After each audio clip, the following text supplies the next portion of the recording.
Oh, how's everybody doing?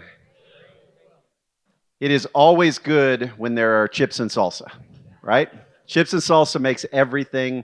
I think every meal, regardless, should have chips and salsa on the table when we arrive, right? It's such an honor for us to be here. My name is Eric Cooper. I'm the president of a marketplace and missions organization called the Stone Table, and David is going to do most of the heavy lifting today. But beforehand, I just wanted to tell you quickly who we are and what we do in case you hear the name, the Stone Table, so you have some context for that. You may have heard that name. Some of you may know us, and others may have no clue. But the Stone Table is a Great Commission organization that mobilizes believers to make Jesus known at work and around the world. So, in short, we use business to reach the world with the gospel. And maybe some of you are like, I still don't know what that means, right? So let me give you just a quick version of our story. I have to go back about 50 years, and we're going to talk a little bit about what it means to be obsessed with global missions here today. I grew up in a global missions obsessed church. Lakeview Church on the west side of Indianapolis. Grew up in the 70s and 80s under the pastoral leadership of Tom Pano. Pastor Tom's 101 years old. I just saw him last week. But he really instilled a passion for global missions in our heart. I mean, really, the entirety of our church life was built around global missions. You pulled onto the campus, there was the flags of the nations, giant globe fountain in the lobby. The lobby walls were plastered with the pictures of all of the missionaries we supported. From elementary school, Sunday school classes to the pulpit, missionaries drove the dialogue. So everything we did growing up was just missions, tastes of missions. You had got to have all that horrible food, right, to the glory of Jesus. But not a Sunday went by without us seeing a missionary, really, or hearing a mission story. So this idea of being missions obsessed was just kind of normal for us. And so my dad was an AG pastor's kid, so I guess I'm an AG pastor's grandkid, who pastored AG churches in New York and New Jersey. But my dad really didn't feel that call into ecclesiastical pastoral ministry. So he went to Evangel College to study business, and he became an entrepreneur and a businessman. And had an early run of success in the late 70s and early 80s. But in 1992, he was approached by a young real estate developer in our missions-obsessed church. Tim had an idea that he had been studying and looking at to use a government grant program that was available at the time to capitalize the acquisition of apartment complexes, to start a management company and to build this business, and then just to give all of the profits away to global missions through our missions-obsessed church. And so my dad kind of walked away from his entrepreneurial career at the time, decided to leave that all behind, and kind of pick up this idea and build a nonprofit real estate company from the ground up that would give all of its profits to the Great Commission. And so that's what we've been doing. So over the last 3.5 decades, we've bought, rehabbed, and sold over 2,500 units of affordable housing and assisted living facilities across the state of Indiana. And through this business model, we've been able to give a lot of money to strategic missions initiatives around the world. So in short, we own a business that was created specifically to generate money for the Great Commission. All right. So 13 years ago, the board asked me to come and work under my dad as the organization matured and to kind of take it into its next season. And so until 2015, we did all of our missions giving through Pastor Tom Pano, who I mentioned earlier, and his missions organization. But in 2015, we launched our own organization called the Stone Table as really our global missions arm to work in partnership with our real estate company to advance the gospel and the glory of Jesus around the world. And so if you're curious where the name The Stone Table comes from, if you've heard of the Chronicles of Narnia, C.S. Lewis, it's the location of Aslan's death and resurrection. And it's just a reminder to us, even as we work in the marketplace, that everything we do is centered on the death and resurrection of Jesus Christ, right? So my brother-in-law, David Wigington, who's going to come up here in just a second, he stepped onto our board and has really taken the unpaid leadership position. So I think David is an unpaid leader in countless organizations around the world, really. But he has stepped in as our vice president of missions fundraising, and he's helped us multiply almost every dollar that we give to missions through our business. And so our passion is to kind of spread this missions obsession that we want to talk to you about today. And David's going to do that in just a moment. But in addition to our missions giving platform, I just want to mention quickly to you today, because our organization is rooted in the marketplace, in the business world, we have this growing arm of the Stone Table that's aimed at helping marketplace Christians and business owners and leaders embrace their role in the marketplace as part of God's kingdom work in the world. We don't believe the marketplace is just a secular segment of society. We believe it is intended to be leveraged for the glory of Jesus. And so last year we brought on Bill Tibbetts, a longtime dean of the business school at North Central University. He is our vice president of education and multiplication. And Bill and our team are really helping us expand and develop resources for empowering and mobilizing your marketplace people to tear down the sacred secular divide and kind of reimagine their everyday work and their marketplace skills for the glory of God in the world. So we've got some resources. I'll just mention them quickly. We have some stuff back on the table that you can take with you for free. But we've got books, small group curriculum for young adults. Our launch young adults study is in beta test right now that we're doing with Chi Alpha. Our friends at Chi Alpha should be launched in the first part of next year. We've got business as mission coaching and consulting for missionaries overseas and for business owners here who want to use their business to count for the kingdom. We do speaking and teaching at churches about marketplace and missions and the role of business in God's kingdom. We have events like our Christian business breakfasts and our Made for Monday workshops to just hosted by our churches, our church partners, to help mobilize and excite your business people to engage more in the work of God in the world. We've got turnkey business as mission vision and training trips to show young people how business skills are being used on the mission field today to plant the church for the glory of God around the world. We've got tons also of free online resources, a growing library of articles and videos, and a podcast aimed at encouraging believers in the marketplace to use who they are and how God made them to make Jesus known around the world. So the Stone Table exists really to resource and serve the church in the mission field. So we're not trying to sell you anything today. I have nothing to sell to you. In fact, we're a give with us organization, not a give to us organization. So this is really about mobilizing resources for the global glory of Jesus. And I just want you to know today, if the Stone Table can help equip and empower your marketplace people, please let us know. We still believe the local church is the hope of the world, right? The local church is the hope of the world, and we would just love to hold your arms up in this space of the marketplace and its connection to God's glory in the world. So with that in mind, we're going to turn our focus towards global missions, and I'm going to turn this over to David Wigington.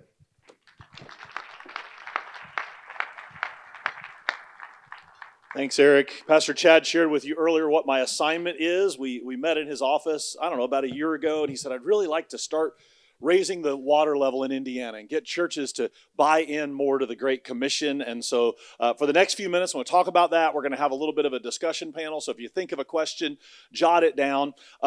Real quickly, I want to give you some information about the resources we have at the back. Eric mentioned his book. We have copies of his book, Missional Marketplace, and copies of my book, God of the Long View. They're for sale for the whopping cost of $0. They're there for you to take until they're gone.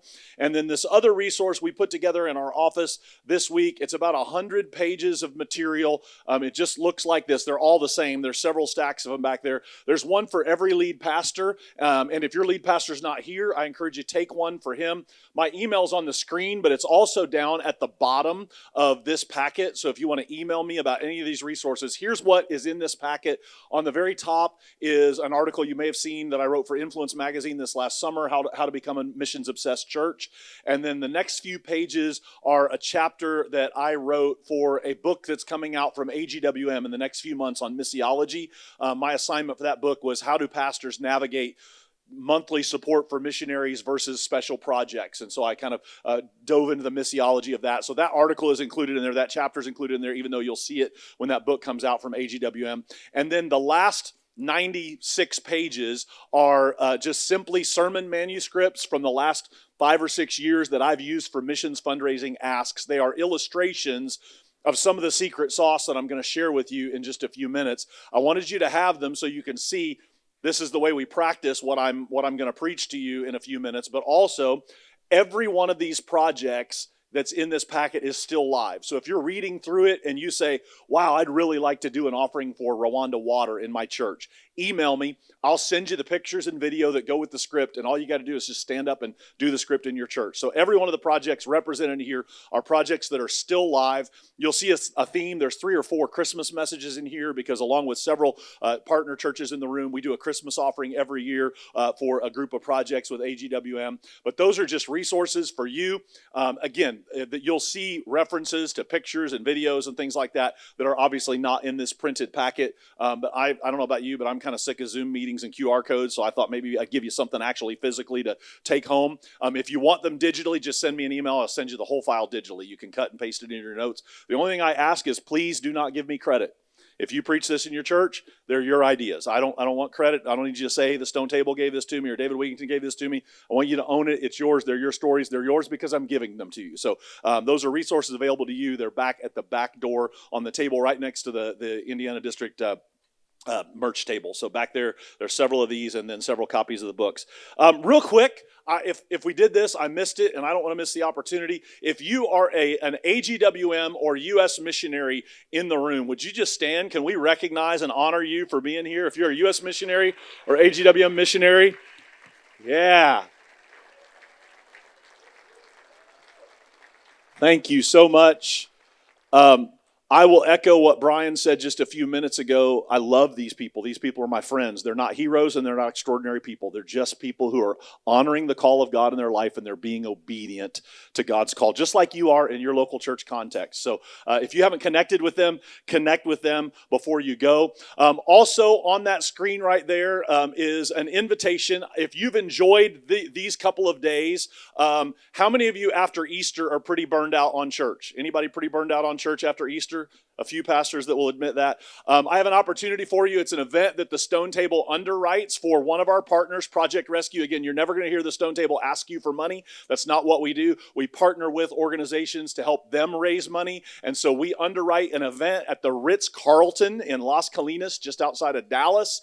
And the registration is right there. Lead pastors, you have my invitation to come to that event. You say, well, I'm not a very big church. I didn't ask how big your church was. If you're a lead pastor, you can come. The only thing you're agreeing to, no one's going to ask you to write down an amount. No one's going to ask you, there's no bait and switch here. The only thing you're agreeing to is to take a Sunday morning offering for Project Rescue sometime in the 12 months after that event, which is the Tuesday through Thursday after Easter. And so if you can't see that, if you're on this side of the room, it's projectrescue.com/hope rising. And if you don't get that, again, my email's on that packet. You can email me.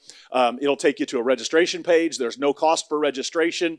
You just simply fill it out. When it asks who invited you, just put my name because you have to say who invited you because we don't want just random people registering the event. And so we would love for you to come. Mark Whitehead's been to that event.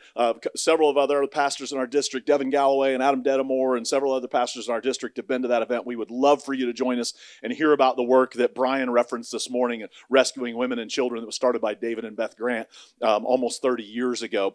So I would love so much for you to join us at that event. I'm going to make you a deal. Pastor Chad's been giving away vacations. I think that's awesome. And you're like, well, that's great, but how do I get to Dallas? The first 5 people to sign up, the first 5 lead pastor couples to sign up for Hope Rising, if you'll email me your confirmation that shows me that you registered and put my name in there, I will buy you and your wife your airline ticket to go to Dallas and be there. So it will cost you literally nothing. So the first 5 lead pastors to register, just email me your confirmation and say, I'm coming to Dallas. I'm going to be with you. And what is happening? Is the rapture happening? Oh, my word. Wow. Okay. So the first 5 lead pastors and their wives to register, I would love for you to be my guest, and I will pay for your airline tickets. And I'll probably use Delta Miles, so who knows? You might even get to fly first class. I don't know. So anyway, well, my assignment today is to talk to you about how to increase the missions giving in your church. And just to set the context, I plan to talk to you for 10 or 12 minutes, and then we're going to invite some friends up here, and we're going to have a Q&A. So if you've got questions, jot them down or keep them in mind. We'll give you an opportunity to do that.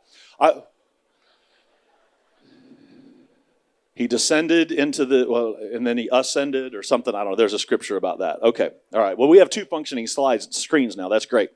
All right. So I want to talk to you about how to increase missions giving in your church, but I want to first set the record straight. Missions is not a department of the local church. Missions is the reason the church exists. And so if your missions department is led by a volunteer and they're at the same level as, no offense, your Royal Ranger director or your girls ministries director or even your youth pastor, all due respect, hear me say in love, you're doing it wrong. Missions is what the church does. It's not a department. And let me say this again in love to lead pastors. I'm a lead pastor. I will be a lead pastor till I'm done in ministry. I love the local church. I believe the local church is the hope of the world. Your church's lid for the Great Commission is created in the lead pastor's heart. You can't farm it out to a volunteer or staff member. And I'm not against you having a volunteer or staff member help you with missions, but the lid, the vision that your church has for the Great Commission will only go as far as it goes in your own heart, lead pastors. And so I want to encourage you and challenge you that you need to grow your heart for the lost around the world. You need to grow your heart for the global glory of Jesus. And for those of you in the room who are saying, well, I'll give more to missions when I get bigger. Or I'll give more to missions when I get the building done. Or I'll give more to missions when we're debt-free. You know what that sounds like to me? That sounds like that one person we all have in our church that says, well, I'll start tithing when I make more money. Right? Or when we get married and we're a 2, we'll start tithing then. And so my answer to you is, no, you won't. Because if missions is somehow on your list of priorities, there will always be something that is more urgent or pressing than the global glory of Jesus and the lost around the world. You have to make it what you do. Please hear my heart. This is not a competition. I'm not up here to brag. But Adam said the other night that he's grown through every stage that every church that this pastor represents. I can't say that because there's several of my friends in this room who pastor larger churches than I have. But if you're currently running less than about 700 or 800, let me just tell you, I've pastored as a church planter through every stage up to that. Okay, that's about where we are right now. And so I want to tell you where we were at every one of those stages because I think it's tempting sometimes to come to a district council mission service or come to a minister's conference service and go, oh, those are to recognize the big church pastors. We took our first $25,000 missions offering when we had 60 people in the church. It was $31,268. It was one of the biggest days of my life. I was so excited. It was Father's Day, and I was kicking myself because I forgot everybody stays home on Father's Day, and there were 60 people in the room, and we were trying to raise $25,000, and people gave $31,000. Our first $50,000 missions offering was when we were a church of 105 people. Our first $100,000 missions offering was when we were a church averaging 160 people in Sunday morning attendance. The largest missions offering in the history of our church, I've been trying to beat it for the last 6 years. The largest missions offering in the history of our church was $380,000. We were a church of 450 at the time. This year we'll take 5 special missions offerings, and they will all be 6 figures. Some of them will be $200,000-$300,000. I'm hoping one day we'll break that $380,000 record. Again, please hear my heart. I'm not saying that to brag. I'm saying that so if you're a church of 60 in the room, you know there's no excuse. And the 42% of the world's population who've never heard the name of Jesus in a meaningful gospel context, they're not waiting for your church to grow big enough for them to hear about Jesus. So I want to talk to you about how to build a missions-obsessed DNA real quickly. Number 1, talk about missions every Sunday. In some way, shape, or form, we talk about missions every Sunday, whether that's an update video, whether that's a story embedded into my message, whether we're taking an offering, which I said we do 5 times a year, whether we have missionary guests sharing. Every Sunday there is some, because we are not just a missions-focused church. As Eric said, we are obsessed with the Great Commission. Number 2, offer opportunities for students to be involved in missions. It's our goal for every student in their high school years to do a cross-cultural missions trip. My wife and I support that financially. People in the church support that financially so that every student, because it's not that they go and they're going to impact somebody's life by winning somebody to Jesus on the streets. It's that they are changed and they are impacted. They are transformed. And before they go to college, man, Derek's back there. Derek, how would you like it if every incoming freshman had already been on a cross-cultural missions trip before they got to Chi Alpha?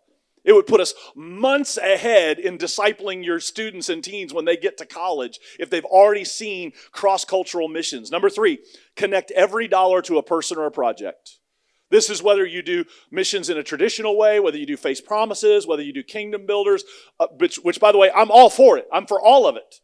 Whatever your model is, connect every dollar to a person or a project. When we show a video, it's of a project or a person that people in the church have actually impacted. And again, I will share those with you until you get your own stories. So if you're like, we don't have those videos to share, here's what, I'll make you a deal. You send $1 to one project, and I will give you the video, and you can say, you helped support this project. Until you have your own, I will let you use ours. And we've got a whole archive of update videos and all that, if you're willing to show it, because I believe that much that if every Sunday you're talking to your people about missions, they will begin to get a heart for the Great Commission. Number 4, do both monthly mission support and regular special missions offering. I'm currently in a pretty significant feud with a pastor of one of the largest churches in America. And he and I went nose to nose for about 45 minutes in a meeting last week because he publicly declared their church was no longer going to do monthly mission support. They were only going to do projects. If I told you his name, you'd know who he is. I'm not going to tell you his name. But they've decided they're only going to do projects. And I looked him in the eyes and I said, Pastor, who do you think is providing the support for those projects on the ground? Who's going to send you pictures? Who's going to give you videos? Who's going to hold the national church accountable for the hundreds of thousands of dollars that you're sending? This is exactly like most of our conversations in our culture today. We have created an either or in a both and context. It's not either or, it's both. So do both. I get it. When you hear about Project Rescue, I promise you, you're going to go nuts. You're going to be able to take an incredible offering for Project Rescue at your church. You're going to read through these stories. You're going to be like, I can do that. I can take an offering for that. Absolutely. Don't abandon monthly mission support. The boots on the ground missionaries are what keeps this all going. Sorry, I wasn't planning to preach. All right, I'm going to give you the secret sauce. How do we take a big missions offering? You'll see this throughout these asks as you go through them. Every missions offering that I do and that I've done for the last 20 years has 3 elements: context, story, challenge. Context, story, challenge. And I would make the argument, if you are not using these 3 elements in any sort of fundraising that you're doing, you are not raising as much money as you can raise. So let me give you an example. Context is the largest brothel in the world is in Mumbai, India. There are 100,000 trafficked women inside a 1 square mile area. It is the greatest need. The Indian government's given up. They have nothing to say about it. It just operates with immunity. And there are 100,000 trafficked women. Women have children. They give birth to children because there's no protection. And then they service customers with the children lying on the ground under their bed. That's the context. Now here's the story. What if I told you about Rath Kumari? Rath Kumari is in our school. She was born in that brothel of 100,000 people. Her mom brought Rath Kumari as a 6-month-old baby and gave her to our school and said, would you please raise her? And Rath Kumari now is thriving in our school, and it's an incredible story. And then the challenge is, hey, for $3.80 a day, you can support Rath Kumari in our school. Okay? Now, if I just tell you the context, it's hopeless, right? 100,000 trafficked women. What in the world? What are we ever going to do about that? If I just tell you the story with no context, it doesn't make any sense. And if I don't close it with a challenge and give you something to grab hold of, here's what I can do with that, then I don't close the deal. And so this works if you're taking an offering for your parking lot or your student wing or to remodel the nursery or to build a new building, but we use it in the context of how to take a big missions offering, and you'll see that in every one of these. I first build context, then I tell a story, and then I give a challenge. And 2 of those 3 is not good enough. If you don't do all 3, you're cutting yourself off at the legs. You're cutting yourself short. So that is the missions fundraising arc, context story challenge. And you're like, that's so simple. I promise you, it's not rocket science, okay? The other secret sauce to what we do is what I call eating the elephant. You've heard the old story. How do you eat an elephant, right? One bite at a time. Every missions offering that we do, you'll see it in this packet. Every missions offering that we do is broken down into bites. I gave you one bite for Roth Kumari, $3.80 a day. I could go through those other bites for $107. You can support Roth Kumari for a year. For $1,132, I don't remember the exact number, you can support Roth Kumari for an entire year. And so every missions offering we do, we break it down into these bites. One bite everyone can do. We're aiming at students here. I call this my Starbucks bite. If you can afford Starbucks, you can afford to participate in this missions offering. And so it's going to be between $5 and $10 or $11, and this is the no excuse bite. Everybody in the room needs to participate in this. When I tell you everybody in the room, I will tell you that last year's Christmas offering, 99% of the households in Cornerstone participated in our Christmas offering. How many of you would like to have 99% participation in every missions offering that you do? Because we all have those people that just go, oh, nope, not worth it, not today, not me, not going to do that. This is the bite that gets everybody involved. You could call it the shame and honor bite. Like if you had Starbucks on your way to church today, this person's worth more than Starbucks. Give $7, give $8, but it's tied to a real thing. So sometimes it's tied to supporting a girl in India for a day. Sometimes it's actually we're buying a book for a pastor, or we're buying a resource, or we're buying something tangible. Again, every dollar is tied to a person or project. So one bite everyone can do. One bite that many can do. This is the bite that I have in mind here is the middle-class family in my church that saves up for their vacation every year. They don't have expendable income, but they do go to Disney World, or they do go to Gatlinburg, and they rent a cabin. And so so this is a bite. I'm trying for a $400 to $500 bite that really challenges a two-income household that says, hey, we don't have extra, but we can do that. We were going to give 100, but Pastor challenged us, and now we're going to give 380 because that's the bite that it takes to buy a bunk bed for a dormitory or whatever, okay? And so this is a bite that some people can do, and then the third bite is a bite that a few people can do. Now, Shauna and I are blessed. We're empty nesters, and so we do have some expendable income at this point in our life, and so I always set this as what would be uncomfortable for me to do in this offering. Not what can I comfortably do, what would be uncomfortable for me to do in this offering. And I will announce in this offering, this is the bite that Shauna and I are taking. For our Christmas offering last year, that bite was a little over $5,000, I think. And I said, this is what my wife and I were doing. And then during the break between services, Shauna came to me and she said, I think we should actually do 2 of those. And so we ended up doing twice that. And again, I'm not saying that to brag. I'm saying set this, be the leader for your church, a bite that a few can do. And here's the deal. My board, I have 5 members of my board, and in every one of our offerings this year, this is the first time I've been able to say this, in every one of our offerings this year, all 5 of my board members and 3 of my full-time staff members have participated at this top level. You know why? Because the board knows what I make. And they said, well, if Pastor and Shauna are giving that, we can give that. The business people on my board are going, well, we can do that. If Pastor and Sean are doing that, surely we can do that. Surely we can stretch ourselves and do that. And I now have three of my full-time paid staff members, including Sean and I, are in the top 7 givers in our church because we always want to lead in this. And so if you don't lead with heart and with money, you won't get there. But I promise you, you can get there at whatever size. It's why I'm willing to invest in you a trip to Dallas, Texas to see a little bit about what we do with Project Rescue. And again, Stone Table's never going to ask you for money. It's not what we do. We're here to resource your church and to grow missions in your church. Because we've been working the last few years with some of the large churches in the state of Indiana. Some of our friends are in the room. Robbie Bradford, Adam Dedamore, Rob Haslett, Scott Miller. I shouldn't have started naming because I'm going to leave somebody off. Josh Holdeman, Nathan Peterno. These are some of our larger churches. But here's how I think we're going to grow missions in the state of Indiana, Pastor Chad. I think it's going to be the churches of 75 and 80 and 100. Because let me just tell you, at the large church level, we're doing what we can do. Now, I believe we can do more. I believe we can continue to grow. But I believe the growth potential in the churches from 60 to, let's say, 180 or 200, that's where growth potential is huge. And I shared with you what we did at each of those growth stages. Again, not to brag, but just to show you what's possible. And I can help you with this. I am not gifted at much. But this I can do. Asking people for money for missions, I can help you do. And I'm making myself available to my district, to my home district. Pastor Chad, thank you for the honor of partnering with Indiana District.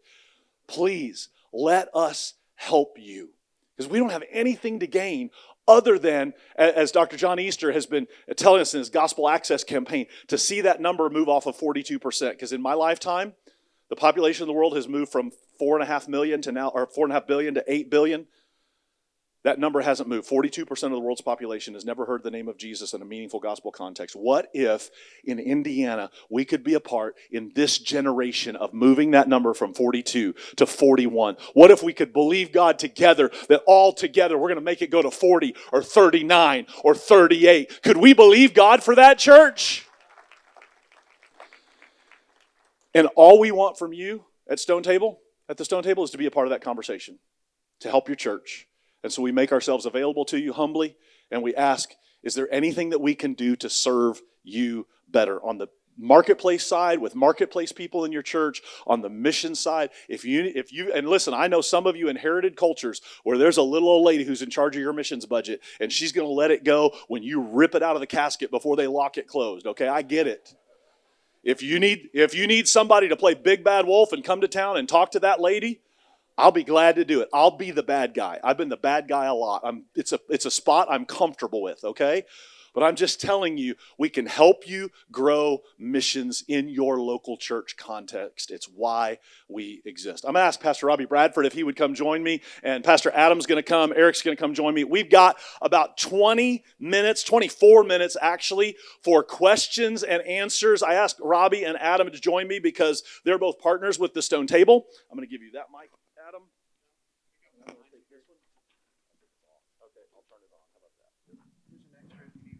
All right. Ooh, I'm too close to that speaker.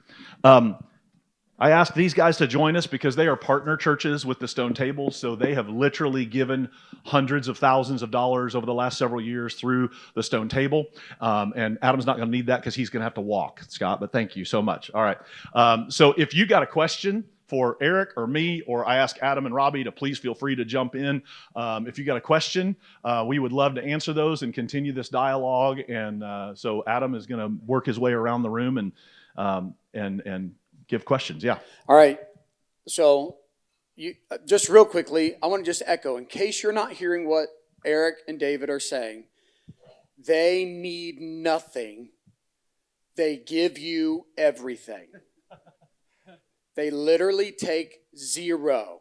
This is like an independently wealthy person in your church just saying, how can I help our church?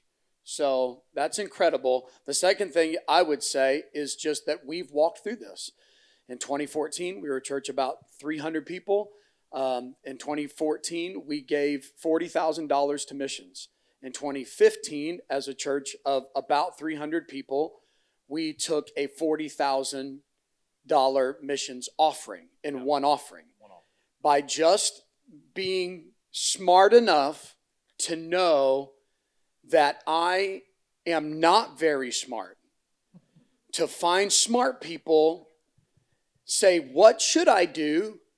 And then do that. If you want to know how to grow your church, find people who have done it. Grow your missions, find people who have done it, say, what do you do? And then do that. Okay? So, here's the biggest question that I get from people in our church. I'll lead with a question so that you can think of questions.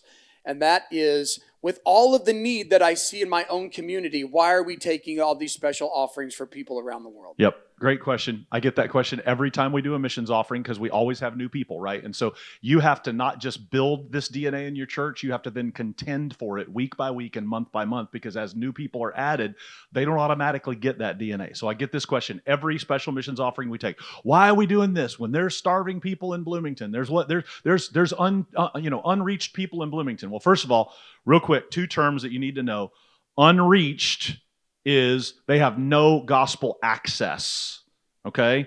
Unchurched is the person that lives in your neighborhood. They're not unreached because they have you and your church and the people in your church. So that is the fundamental difference between people in Delphi, Pastor Brent, and people in Yemen, is the people in Yemen, a 14-year-old could have a dream about a white-robed man, a man with a white robe and a light shining and all of that, and there's no one in their town in Socotra, Yemen, who they can go and say, what does this mean? A 14-year-old in Delphi has that dream. They've got places they can go. What does this mean? Well, you had a dream about Jesus. And so what we need are churches and missionaries and local believers. The number's 2%.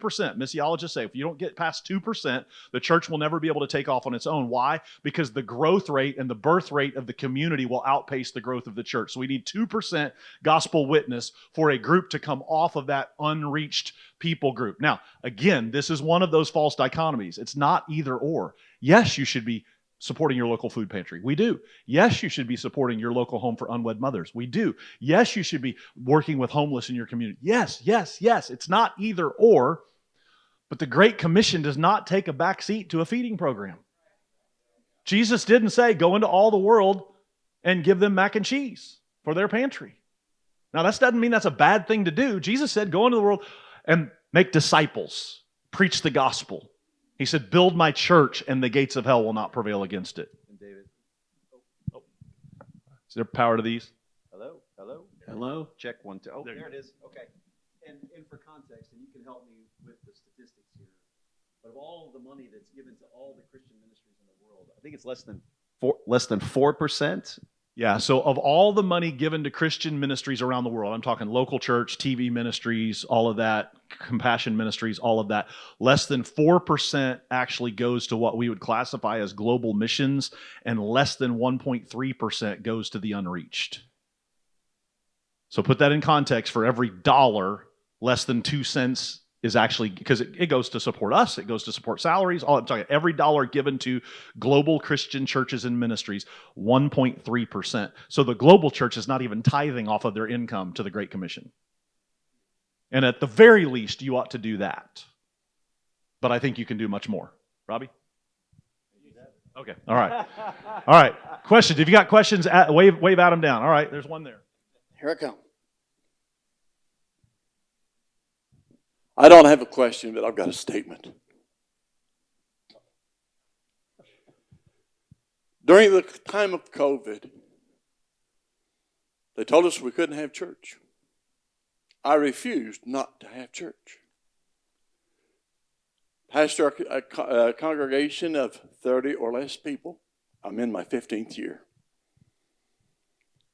So the board said, what are we going to do about offerings? What are we going to do about offerings? What are we going to do about offerings? Our church showed up. We half-mooned the cars. I got my Kawasaki mule, put my podium in that Kawasaki mule, and we had church. Time to receive an offering, being open and honest. Those ushers were afraid to go car to car with an offering basket. I hung a 5-gallon bucket on a pole outside the church. We had a 5-gallon bucket.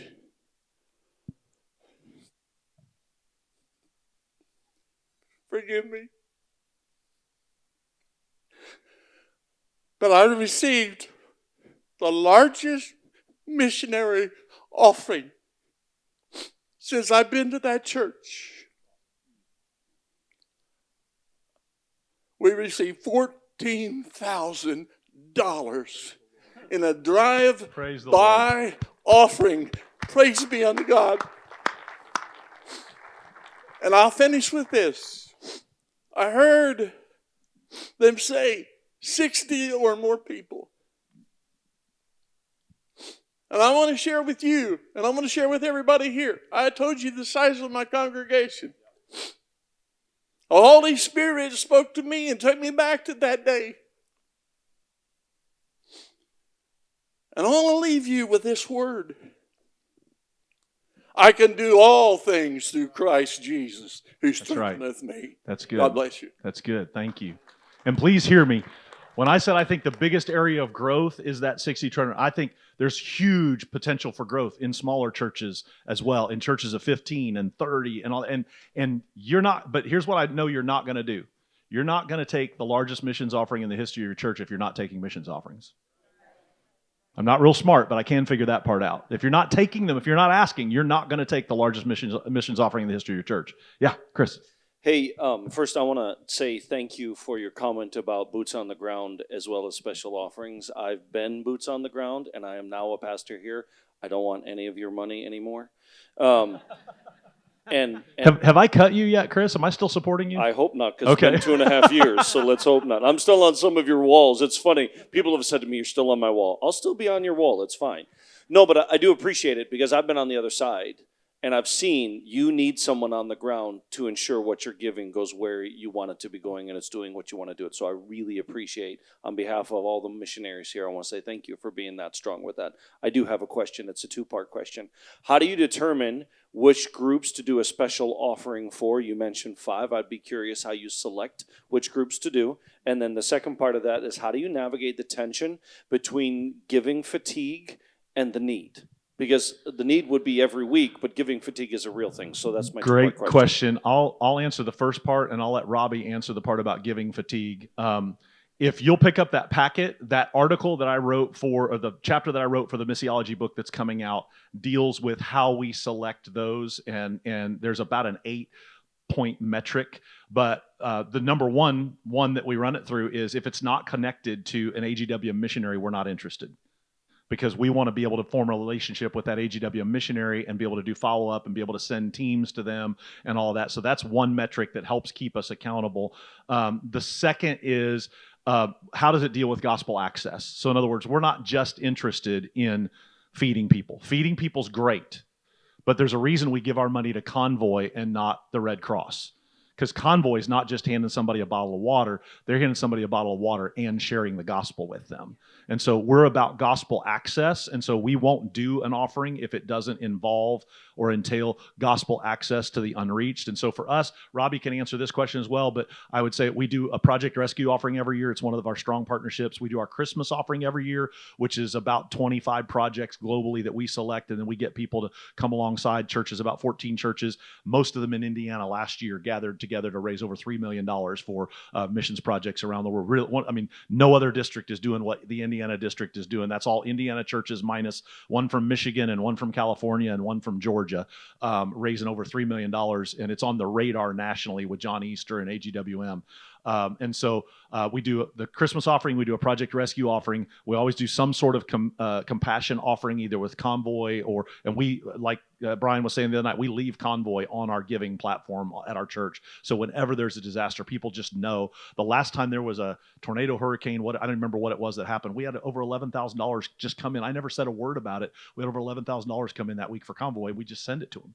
And so, and again, we're not taking anything. We're just sending it on. So, and then we do some sort of Bible church planting, Bible offering, something that's directly related to either theological training or church planting. And then we have sort of one wild card if somebody presents a project that just knocks our socks off. But that's in that article. There's kind of a metric we use. So if you'll check that out, it'll give you a more full answer. Robbie? You know, as far as giving fatigue, I think that what's really important for us is that we do receive a special offering of some kind pretty much every month of the year, except in November. In November, we look for some other kind of donation or interest. In October, we do receive a pastor appreciation offering that goes for, none of it comes to me, it goes to our pastoral team. So we don't have another special offering at that time. For us, we receive 6-month commitments to our missions fund. When we ask for that in those months, there's no special offering. So really, I mean, we're back down to maybe 8 or 9, but 3 or 4 of those are missionaries who are with us, and we direct people to, that they can give to that ministry. But also, it's the kinds of projects that when you talk about them, it's clear, oh, this is about something way beyond like us. And when it is inspiring, I'd say that's when it's not fatiguing. And if the story is inspiring enough, you can get through that and be able to move on it and give a follow-up, and people will be like, wow, I was so glad we did that. So good. But if you're just asking for make a commitment to this every single month, that doesn't do it. that's going to create fatigue. And Chris, I'm kind of a jerk. So if somebody complains about donor fatigue in my church, I just be like, you know what? It's okay. Don't give $3.80 to help Rath Kumari. It's okay. I got it. I'll cover your $3.80. You're good. If you're tired, I'm okay. You go ahead. So, but again, I'm kind of a jerk. Attest to this. I can attest to this. Yeah. All right, where'd Adam go? We got, I'm here. okay, all right. I would say this as I'm making my way back here too, is giving is a muscle. Yeah. And so nobody says, I like to go to the gym once a week. The people who go to the gym once a week or once every 2 weeks hate going to the gym. That's hurtful, by the way. The people who are in the gym 3, 4, 5 days a week, they love it. They feel great. Hey, my name is Nathan Peternell, and I got the invitation that kind of was just made to you. I got that from David, but back probably 7 years ago now. Yeah. And the largest offering that our church had ever received was $41,000, and I wasn't the one who even was the pastor of the church at the time. I had all kinds of other things that were happening. I was having a staff member leaving. I knew we were going to have to bless that staff member when they were leaving. We were coming to the end of the year. I had a lot of things where I'm like, I don't even know what's going to happen. And David said, Nathan, don't worry about it. Just run the play. All I'm asking, if nothing else happens, if a large amount of money comes in, don't worry about it. Just come be with us. Which I would like to say, the friendships that I have formed as a result of giving together and doing things together have been the deepest. I've been in the Indiana district just, all the way since Bible college. Been here for 26, 27 years almost. But it was the friendship of giving together where we shared stories together. These guys have caused me to grow. So it's not just what we do. It's not even just what we do for the kingdom together. It's what you get back out of the relationships that happen. And guys, I'm just, all three of you guys have done that in my life. And I just want to say thank you. We received the offering. We took the messages. We preached the messages at our own. And we had an $85,000 offering that happened that Christmas. And since we've done this, God just keeps growing it every year. Our giving to missions has gone up over 5 or 6 times. And all we did was just walked in relationship, ran the play, learned how to do it better. And it's been one of the greatest journeys of my life. I can't say thank you enough. We got time for like 2 more questions. If there's 2 more questions, I think over here, Josh, and then, so let's do Josh and then all the way up against the wall with your hand up. We'll do Josh and then we'll go back to the corner there. Adam.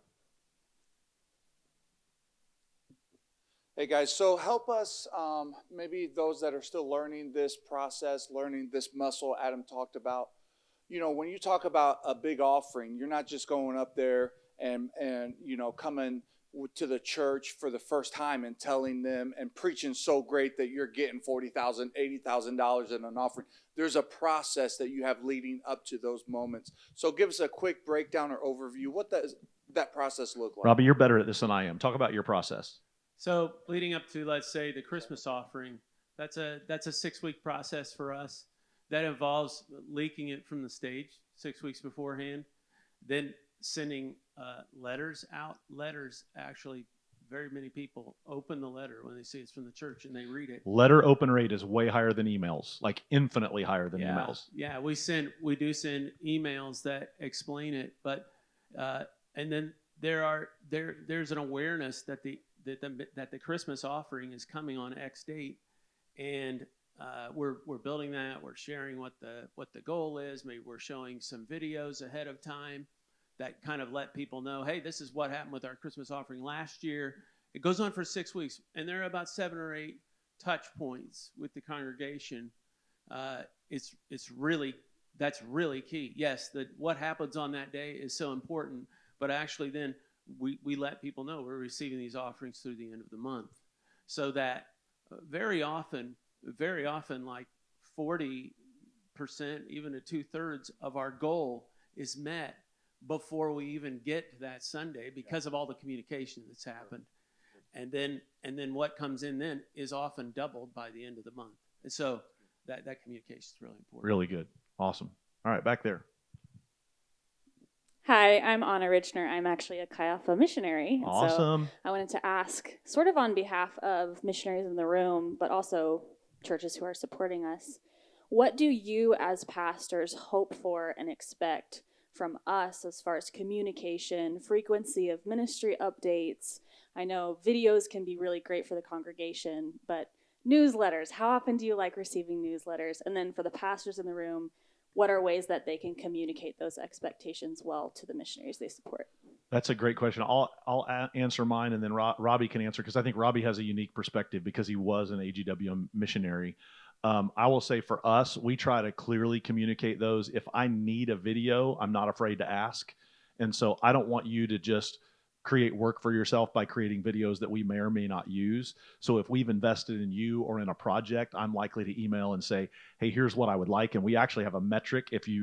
Once you have my email, if you want to email me, I'll send you this metric that we send to missionaries, and we say, just record it on your iPhone, turn it sideways, please. I understand TikTok and Instagram, but all of our screens are oriented this way, and so turn it sideways, make sure there's not audio distractions, and don't record it on your couch, record it in context. So if you're a Chi Alpha missionary, record it someplace on campus in front of the football stadium on a day when there's not a game and a bunch of noise, or find a cool place where I got one from Kenji Kuriyama, who's at Ohio State, inside the football stadium. He recorded a video for us, and that was super cool. So find a place in context where you can send that video, and we give this to our missionaries and pastors. If you want that, email me, I'll send it to you. It's just 5 or 6 simple things. Here's what meets our criteria, and we want it for our context less than 60 seconds.